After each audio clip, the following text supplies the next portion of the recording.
जब महाभारत का युद्ध शुरू होने वाला था, इस युद्ध का परिणाम बस कृष्ण और सहदेव ही जानते थे, क्योंकि कृष्ण तो खुद भगवान के अवतार थे और सहदेव को वरदान प्राप्त था। वह होने वाली सारी घटनाओं को भाप सकते थे। तो एक बार जब कृष्ण ने सहदेव से पूछा, आपको तो सब ज्ञात हो गया होगा महारथी सहदेव। वह जानते थे कि महाभारत होने वाली है और कौन किसको मारेगा और कौन विजयी होगा।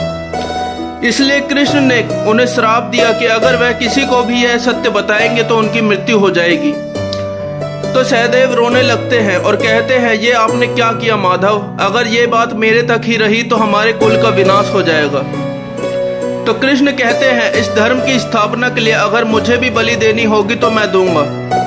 धर्म की रक्षा के लिए बुराइयों का नाश उतना ही जरूरी है जितना घाव पे मरहम का। तो सहदेव को यह भी ज्ञात हो जाता है कि महारथी कर्ण उनके बड़े भाई हैं। तो उनके मन में एक इच्छा उत्पन्न होती है, तो वह अपनी इच्छा कृष्ण को बताते हैं और कहते हैं, अगर आप हमारे साथ न रहे और हमारे ज्येष्ठ भ्राता कर्ण हमारे पक्ष से युद्ध करे तो इस युद्ध का क्या परिणाम होगा। तो कृष्ण कहते हैं, इस युद्ध का इतना घातक परिणाम होगा जिससे सारे योद्धाओं को भयानक मृत्यु प्राप्त होगी, जिसकी कल्पना किसी ने भी नहीं की होगी। अगर मैं इस युद्ध में ना रहा तो इतने ब्रह्मास्त्र छोड़े जाएंगे जिससे सृष्टि का विनाश हो जाएगा।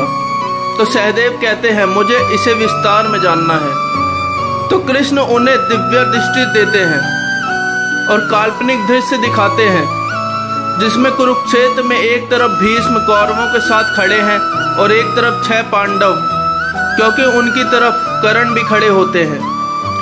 और फिर युद्ध की डंकार बजती है और पहला तीर कौरव चलाते हैं। फिर युद्ध शुरू हो जाता है, जहां एक तरफ से कर्ण बाढ़ रहे होते हैं और एक तरफ से अर्जुन गुरु द्रोण से युद्ध करते हैं और कर्ण भीष्म से। ऐसे युद्ध बहुत घातक हो जाता है, सारे नियम तोड़ दिए जाते हैं, खून की धाराएं ऐसे बहती है मानो बाढ़ आ गई हो। कहीं पर सूर्य, कहीं पर बादल, मानो जैसे प्रलय आ जाएगा। युद्ध इतना घातक हो जाता है इन 4 योद्धाओं के कारण। फिर कर्ण अपने ब्रह्मास्त्र का प्रयोग करते हैं और भीष्म भी अपने ब्रह्मास्त्र का आह्वान देते हैं, जिसके कारण वो दोनों टकराते हैं और आधी सृष्टि जल जाती है। और दूसरी तरफ अर्जुन एक ही तीर से धरती को चीर डालते हैं, जिससे कौरवों सहित पांडवों की आधी सेना भी उसमें समा जाती है।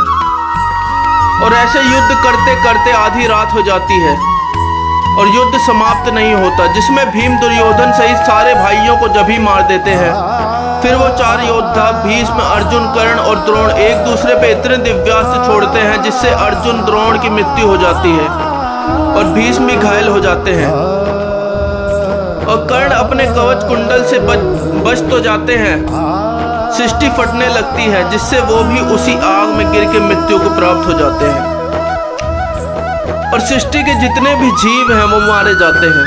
तो यह सब देख के सहदेव कृष्ण के हाथ जोड़ते हैं और कहते हैं, जिस प्रकार फल के लिए एक वृक्ष की आवश्यकता होती है, उसी प्रकार इस युद्ध में आपके बिना धर्म की जीत नहीं हो सकती।